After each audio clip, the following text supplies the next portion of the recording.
नमस्कार, दृष्टि CUET हिंदी के YouTube चैनल पे आपका बहुत बहुत स्वागत है।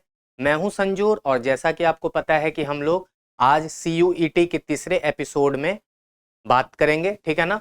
तो पहले और दूसरे एपिसोड को आपने देख ही लिया होगा। पहले एपिसोड में हमने नोटिफिकेशन पे चर्चा की थी, दूसरे एपिसोड में हमने सिलेबस डिस्कशन पे बातचीत, ठीक है ना, हुई थी। और अब तीसरे एपिसोड में हम लोग अब क्या करेंगे, तो जैसा कि आप यहाँ पर देख रहे हैं प्रीवियस ईयर क्वेश्चंस, ठीक है, CUET 2022 और किस सेक्शन पे, तो न्यूमेरिकल एबिलिटी। तो आज जो हम लोग का चर्चा का विषय क्या है कि हम लोग प्रीवियस ईयर क्वेश्चन जो 2022 में हुआ था, एक्चुअली एक ही साल हुआ है, आपको पता है 2022 में। तो 2022 में जो मैथ्स के क्वेश्चन है ना, हम लोग उस पर डिस्कस करेंगे। और आपको यह बता दें कि मैथ में कई सारे क्वेश्चन आए होंगे, रीजनिंग में कई सारे क्वेश्चन आए होंगे। तो अभी फिलहाल हम लोग मैथ्स को 2-3 पार्ट में करेंगे, फिर रीजनिंग को भी 2-3 पार्ट में करने की कोशिश करेंगे, ठीक है। तो चलिए सबसे पहले आज क्या करेंगे ना, मैथ्स के क्वेश्चन को डिस्कस करेंगे। कम से कम 7-8 प्रश्न को कर लेंगे। उसके बाद फिर अगले एपिसोड में मैथ्स के जो रिमेनिंग पार्ट है उसको डिस्कस कर लेंगे, फिर उसी तरह रीजनिंग पे बात कर लेंगे। तो बिना देरी के सबसे पहले हम लोग देख लेते हैं कि 2022 में मैथ्स में, जिसको न्यूमेरिकल एबिलिटी कहते हैं, ठीक है ना, उसमें कौन कौन से प्रश्न पूछे गए थे, किस किस चैप्टर से प्रश्न पूछा गया था और उसको बनाने का तरीका क्या है। तो आपको सबसे पहले यह बता दें कि जब आप अभी 10th 12th करके आए हैं, आपको पता है, तो आप जब वहां पे मैथ्स के क्वेश्चंस को सॉल्व करते होंगे ना, तो पूरा डिटेल एक्सप्लेनेशन देते होंगे, क्योंकि एग्जाम में वही आपसे पूछा भी जाता था। लेकिन अब यहाँ पे क्या है ना कि आपका जो एग्जाम है वो है मल्टीपल चॉइस बेस्ड, जिसको कहते हैं MCQ, ठीक है ना। मतलब आपके स्क्रीन पे एक तो, और दूसरा बात है कि कंप्यूटर बेस्ड टेस्ट है, CBT फॉर्म में होगा। मतलब आपका जो क्वेश्चन है वो कंप्यूटर पे दिखेगा, क्वेश्चन होगा, उसके नीचे 4 ऑप्शन होंगे A, B, C और D। उसमें से कोई एक ऑप्शन जो होगा वो सही होगा और आपको वही चूज करना है। तो इसमें अच्छी बात क्या है कि आपको वहां पे एक्सप्लेनेशन नहीं देना है। अब क्या करना है आपको, उस प्रश्न के उत्तर को आप पेपर और पेन में निकालेंगे, कहीं रफ में, आपको रफ कार्य के लिए आपको एक पेपर मिलेगा, उसमें आप सॉल्व करेंगे, चाहे आप जिस मेथड से करें, शॉर्टकट अपना लें, ट्रिक अपना लें, फॉर्मूला अपना लें या डिटेल में बना लें। बस आपको वहां पे उत्तर निकाल के 4 में से जो एक आपका उत्तर सही होगा उस पर क्लिक करना। इसमें अच्छी बात यह है कि आप जितना ज़्यादा से ज़्यादा अपने कैलकुलेशन को अच्छा रखेंगे, जितना ज़्यादा ट्रिक सीखेंगे, शॉर्टकट सीखेंगे, आपका एग्जाम में ज़्यादा से ज़्यादा क्वेश्चन हो पाएगा कम समय में। इसमें एक और अच्छी बात क्या है कि पहले एग्जाम में आप जब डिस्क्रिप्टिव मोड, मतलब पूरा डिटेल एक्सप्लेनेशन देते थे, तो उसमें आपको ये पता नहीं होता था कि मेरा उत्तर सही है या गलत है। यहाँ पे फायदा क्या होगा कि जैसे ही आप सॉल्व करेंगे और आपका जो उत्तर आया, और अगर उस 4 ऑप्शन में से कोई एक सही, मतलब उसमें से कोई एक दिख रहा है, तो आप 99.99% श्योर हो जाइए कि आपका उत्तर सही है, ठीक है ना, क्योंकि मैच कर रहा है। 1-8% ऐसा हो सकता है कि गलत हो, बट 99.99% चांसेस होगा कि आपका उत्तर सही होगा। तो अब क्या करेंगे ना कि हम लोग सबसे पहले इसके क्वेश्चंस को देखते हैं, किस चैप्टर से पूछा गया है। हम आपको आज शॉर्टकट बताएंगे इसमें, ठीक है ना, ट्रिक बताएंगे कि आप कैसे क्वेश्चंस को सॉल्व करेंगे और कितनी जल्दी से जल्दी आप इसको हल करके अपना उत्तर प्राप्त कर लेंगे। तो चलिए बिना देरी के हम सबसे पहले क्वेश्चंस को देखते हैं कि क्या है क्वेश्चन। कि एक लड़का किसी परीक्षा के 3 विषयों में जिसके अधिकतम अंक 150 तथा 150 हैं, क्रमशः 70%, 40% तथा 60% अंक अर्जित करता है या किया है, उसके कुल योग का प्रतिशत क्या है, आपको यह बताना है। तो सबसे पहले आप ये जानिए, ये जो है ये परसेंटेज चैप्टर से है, जिसको हिंदी में हम लोग प्रतिशत कहते हैं, ठीक है। अब देखिए इसमें क्या है कि एक लड़का है, मान लेते वो लड़का ए है, ठीक है। इसने 3 मतलब पेपर का परीक्षा दिया है, ठीक है ना, 3 विषय है और विषय मान लीजिए PQ और R है, ठीक है, समझ लीजिए ऐसे। और सबके अधिकतम अंक दिए हुए हैं, मतलब P में अधिकतम अंक 100 है, मतलब 100 मार्क्स का पेपर हुआ था, Q 50 मार्क्स का हुआ था और R 150 मार्क्स का हुआ था। अब विद्यार्थी जब एग्जाम देता है तो उसको क्रमशः, क्रमशः का मतलब PQR से स्टार्ट करेंगे। P में उसने 70% अंक प्राप्त किया, Q में उसने 40% अंक प्राप्त किया और आर में उसने 60% अंक प्राप्त किया है। ये आपके पास दिया हुआ है, ठीक है। तो आपको पता है कि किसी भी चीज का प्रतिशत निकालना बहुत आसान होता है। तो मान लेते हैं अगर P में उसने 100 में से 70% अंक प्राप्त किया है, तो आप यह बता दीजिए कि P में कितना अंक प्राप्त किया है। तो 100 का 70% आपको निकालने आता ही होगा, तो P का 70% आपने निकाल लिया, मतलब 70 अंक। अगर बात करें Q की, तो Q के 50 अंक में से उसने 40% अंक प्राप्त किए, तो 50 का 40%, 0 से 0 कैंसिल हो गया, 5 4 या 20। उसके बाद R में उस विद्यार्थी ने 150 अंक का पेपर में उसने 60% अंक प्राप्त किए, 60%। ये भी कैंसिल हो गया, तो मतलब कितना अंक प्राप्त किया, 90। अब देखिए कि P में उसने 70, Q में उसने 20, R में उसने 90 अंक प्राप्त किए। तो चलिए नए पेज पे देखते हैं, तो कुल अंक उसने कितना प्राप्त किए। ठीक है, कुल अंक देख लीजिए कितना हो जाएगा, 70, 20 और 90। लिख लीजिए 70, 20 और 90, कुल मिला के उसने 180 अंक प्राप्त किए। अब बड़ा सवाल ये है कि कितने में से। प्रतिशत निकालने के लिए क्या होता है, प्राप्त अंक बटे कुल अंक गुना 100, है ना। कुल प्रतिशत निकालने के लिए क्या चाहिए, प्राप्त अंक, प्राप्त अंक 80, कुल अंक देखिए 100, 50 और 150, यही था ना PQR का। अब गुना 100, प्रतिशत निकालना है तो 100 से गुना और प्रतिशत का सिंबल, तो कितना हो जाएगा 180 बटे 300 और गुना 100 प्रतिशत। जब इसको आप सॉल्व करेंगे तो ये कितना हो जाएगा, 60%। और यही आपका उत्तर है। बहुत आसानी से आपने बना लिया, ठीक है ना। तो क्या हो गया मेरा उत्तर, 60%। देखिए ये तो फिर भी थोड़ा आपको डिटेल में बताया, क्योंकि अभी आप तुरंत 12th करके आए हो तो इतनी जल्दी ट्रिक नहीं सीख पाओगे, थोड़ा सा समय लगेगा। धीरे धीरे आप जब प्रैक्टिस करते रहोगे तो आप आसानी से बना लोगे। तो चलिए सबसे पहले ऐसे समझते हैं कि 100 है, 100 में 70% लाया तो 70, 50 में 40% लाया तो 20, 150 में 60% लाया तो 90। तीनों के अंक को इंडिविजुअल जो अंक प्राप्त किया है उसने जो आप उसको जोड़ लीजिए। उसके बाद कुल अंक से उसको मतलब कुल अंक को नीचे कर देना है डिवाइड में और गुना 100 और बाकी प्रतिशत का सिंबल लगा के आप प्रतिशत ज्ञात कर लीजिए और वही आपका उत्तर है। तो बहुत आसान था, ठीक है ना। अब चलते हैं अगले प्रश्न को देखते हैं जल्दी से।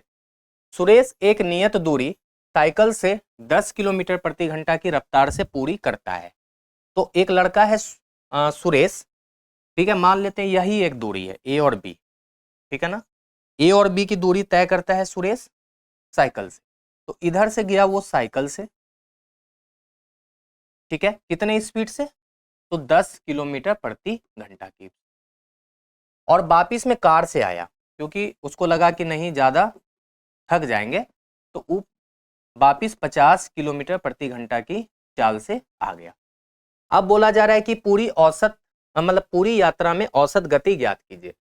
तो आपको पता है कि औसत गति का मतलब कि जो गया है जिस चाल से और जो आया है वापिस आया जिस चाल से, उस दोनों के बीच एक औसत ज्ञात करना। औसत क्या होता है, आपको अगर आप पढ़े होंगे तो औसत एक ऐसा वैल्यू होता है जो दोनों वैल्यू के सिमिलर होता है।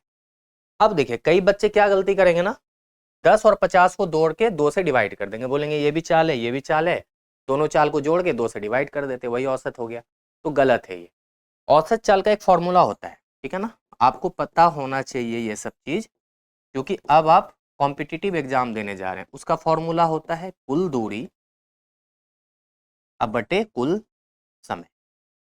अब आप हमसे यह पूछेंगे, पहला क्वेश्चन आपके दिमाग में आया होगा जैसे ही, कि सर यहाँ पे तो कुल दूरी दिया ही नहीं है और ना कुल समय दिया है।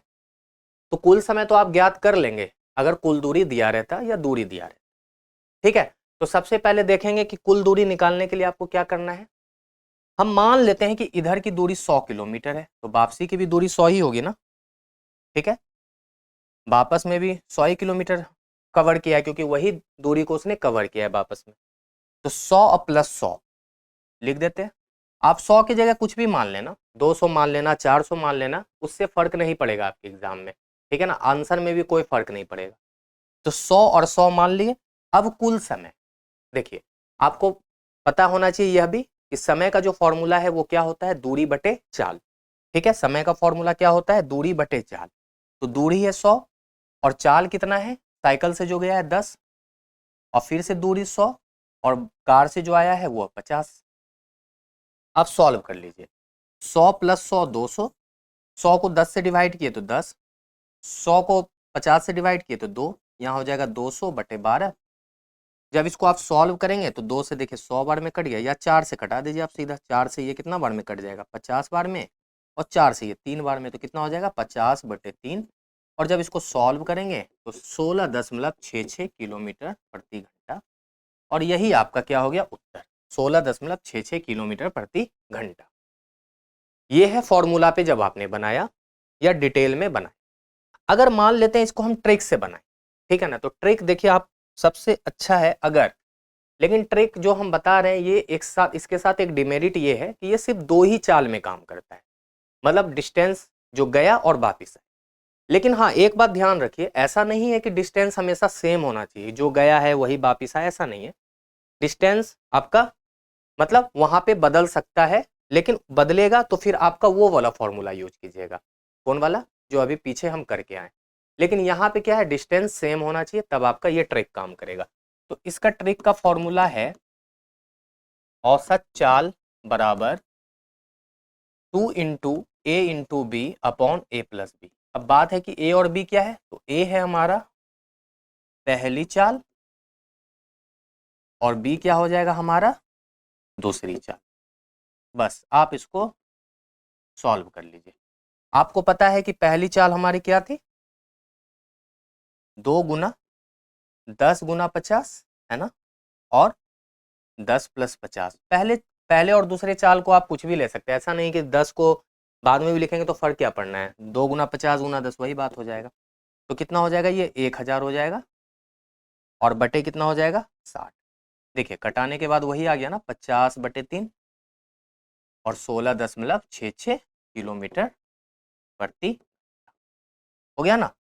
तो यह अभी फॉर्मूला बहुत अच्छा है, तो आप इसको याद कर सकते हैं, यह ट्रिक है जल्दी बनाने का ट्रिक, ठीक है।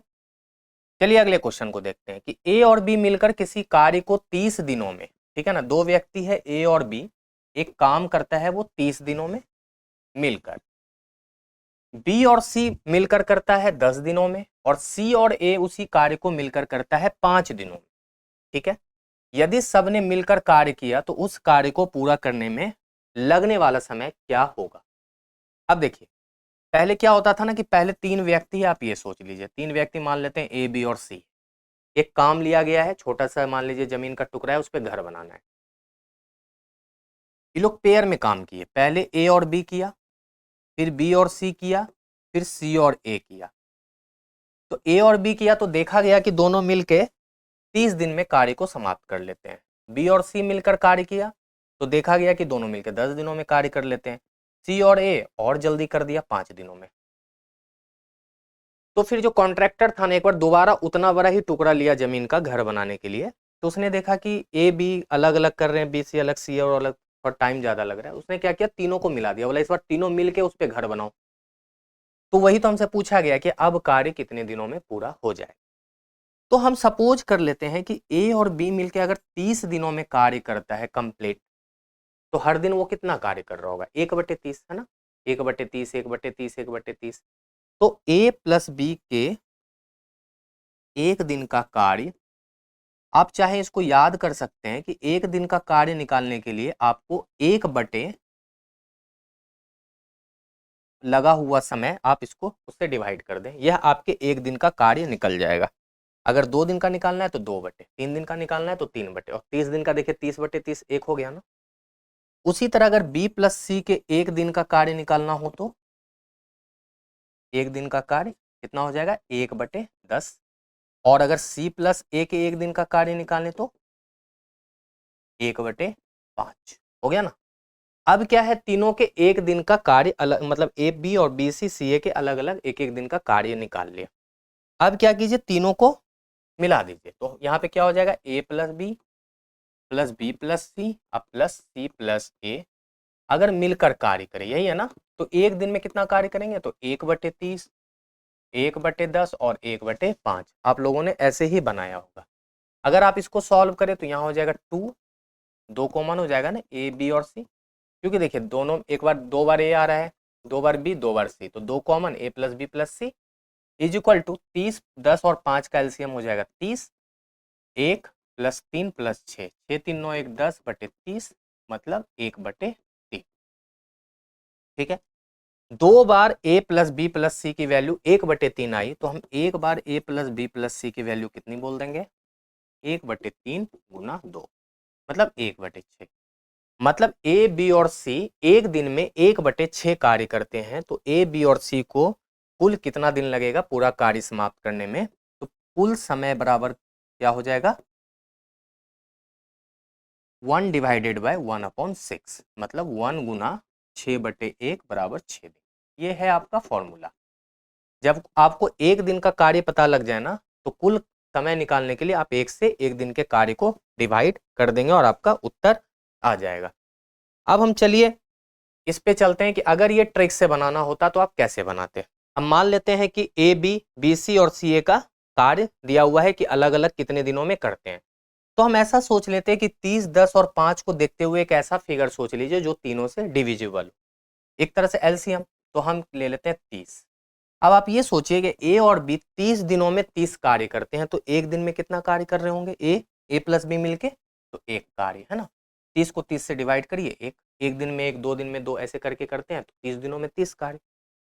बी और सी 10 दिनों में 30 कार्य करते हैं, तो बी और सी पर डे कितना कार्य कर रहे होंगे, 3, है ना। 10 गुना 30, या 30 को 10 से डिवाइड कर दिए तो 3। सी और ए 30 दिनों में 5, 30 कार्य को 5 दिनों में करते हैं, तो पर डे कितना कार्य कर रहे हैं, 6, है ना। 30/5 6। अब देखिए ए बी, बी सी और सी ए मिलकर एक दिन में कितना कार्य कर रहे हैं, 6 3 9 1 10 कार्य। कितना कर रहे हैं, 10 कार्य। तो हम लिख सकते हैं अगले पेज पे, यहाँ पे लिख लेते हैं 2 बार ए बी सी, यहाँ भी 2 हो जाएगा ना क्योंकि 2 बार जोड़ रहे हैं। तो 2 बार ए बी सी मिलकर एक दिन में कितना कार्य कर रहे हैं, 10। एक दिन में कितना कार्य कर रहे हैं, 10। तो मान लो 2 बार ए ना आता, 2 बार बी ना आता, 2 बार सी ना आता, तो एक बार ए बी सी अगर ले लें तो एक दिन में कितना कार्य कर रहे होंगे, 10/2 5। अब आप ये सोचिए ए बी सी मिलकर एक दिन में करते हैं 5 कार्य, और टोटल कार्य कितना माना है आपने, 30। तो अब कितना समय लगेगा आपको पता है, समय बराबर क्या हो जाएगा, कुल कार्य मतलब 30 और एक दिन में किया गया कार्य मतलब 5, 5 6 के 6 दिन। यही तो उत्तर है। तो आप क्या देखें आसानी से कि आप मानकर भी बना सकते हैं, 30 की जगह 60 भी लेंगे तो आपका उत्तर गलत नहीं होगा। आपको ये पता होना चाहिए कि 5 दिन में 30 कार्य, ठीक है ना, तो एक दिन में कितना कार्य, ऐसे सोचिए। या 30 दिनों में उसने कार्य मतलब 30 कार्य को करना है, और 5 कार्य एक दिन में करते हैं, तो 6 दिनों में कार्य समाप्त। ठीक है, तो इस तरह मेरा उत्तर हो गया 6 दिन। अब चलते हैं अगले प्रश्न पे जल्दी से। एलिस की गति बॉब से ज्यादा है, यहाँ लिख लीजिए एलिस की गति बॉब से ज्यादा है, ई बड़ा है बी से। एलिस और बॉब प्रत्येक ने 30 किलोमीटर की यात्रा की। अब देखिए यहाँ से यहाँ का डिस्टेंस है 30 किलोमीटर, दोनों ने 30 किलोमीटर की जर्नी की है, और दोनों की गति का योग है 8 किलोमीटर प्रति घंटा। अब देखिए यहाँ पे थोड़ा सा ट्विस्ट कर दिया, दोनों की अलग अलग गति ना देकर क्या बोला है कि दोनों की गति का योग है 8, ठीक है ना। दोनों के डिस्टेंस का योग, दोनों की स्पीड का योग है 8, और उनके द्वारा लिए गए समय का भी योग दिया है 16 घंटा। ये और भी डिफिकल्ट कर दिया। तो एलिस की गति क्या होगी, बस एक ही चीज पता है कि डिस्टेंस है 30। तो हम ऐसा मान लेते हैं कि एलिस की माना, किसकी गति बोल रहा है, पूछ रहा है एलिस की ना, तो एलिस की ही मान लीजिए। माना एलिस की जो गति है ना वो है x किलोमीटर पर आवर। तो अब बताइए एलिस की गति x दी हुई है, तो बॉब की गति कितनी हो जाएगी, 8 - x, क्योंकि दोनों का मिला के कितना दिया हुआ है, 8 किलोमीटर प्रति घंटा। तो एक अगर x है तो दूसरा 8 - x हो जाएगा। अब आपको पता है फॉर्मूला अकॉर्डिंग टू क्वेश्चन, समय का फॉर्मूला क्या होता है, डिस्टेंस अपॉन स्पीड। तो एलिस 30 किलोमीटर कवर करता है x आवर में, ठीक है, या 30 किलोमीटर कवर करता है x के चाल से, ठीक है, और दूसरा 30 किलोमीटर कवर करता है 8 - x के चाल से, और टोटल समय लगता है 16। यही है ना फॉर्मूला।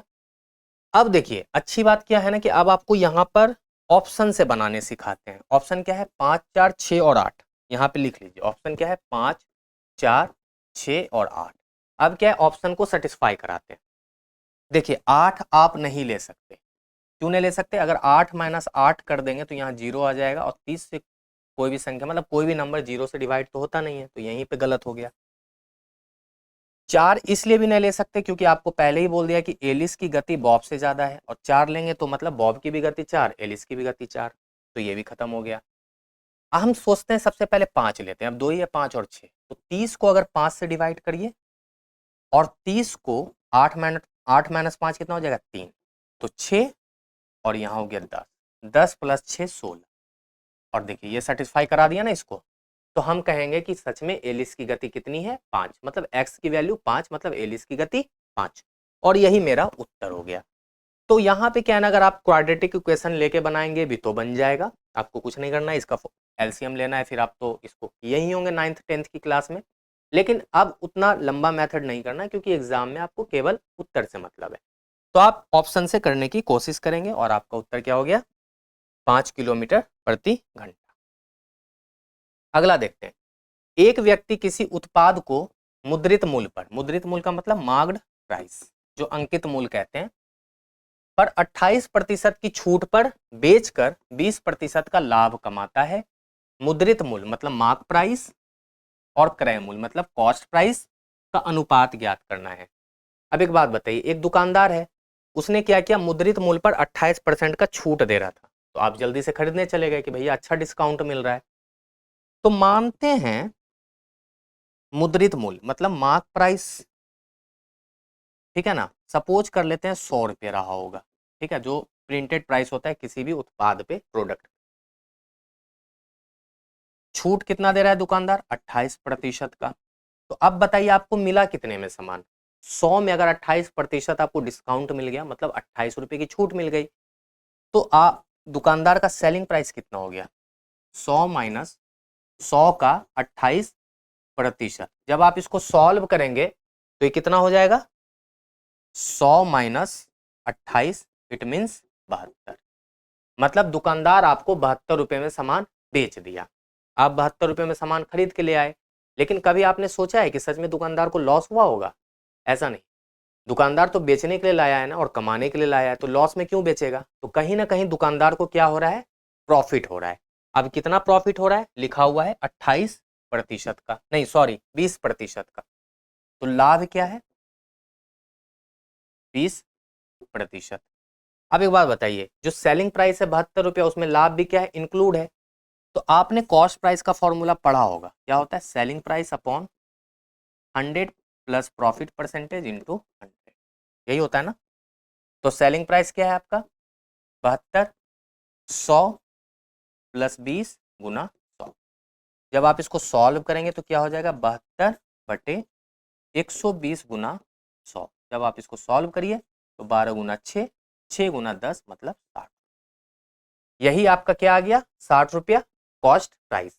अब देखिए मार्क प्राइस आपका 100 है, कॉस्ट प्राइस 60 है, तो रेशियो क्या हो जाएगा, यहाँ पे लिखते हैं रेशियो बराबर 100 रुपया आपका मुद्रित मूल्य है, क्रय मूल्य आपका 60 है, तो जब आप इसको डिवाइड करेंगे 20 या 60, 20 पंचे 100, मतलब आपका जो अनुपात है वो हो गया 5:3, और यही आपका उत्तर हो गया।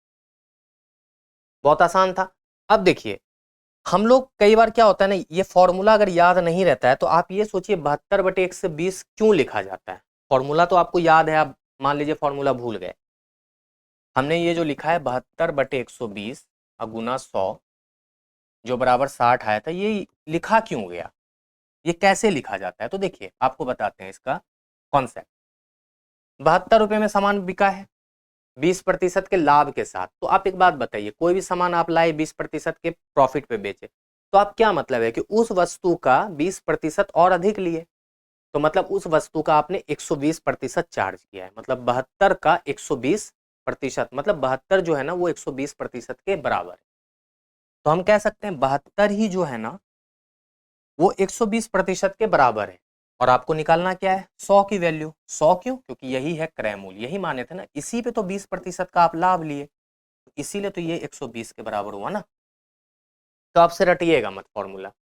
फॉर्मूला क्यों बना, सबके पीछे कॉन्सेप्ट होता है, कहानी होता है, ठीक है। अब चलते हैं अगले क्वेश्चन और सबसे लास्ट क्वेश्चन और सबसे आसान क्वेश्चन शायद पूरे CUET 2022 का। कह रहा है कि P बराबर Y का X प्रतिशत है और दूसरा कह रहा है Q बराबर X का Y प्रतिशत।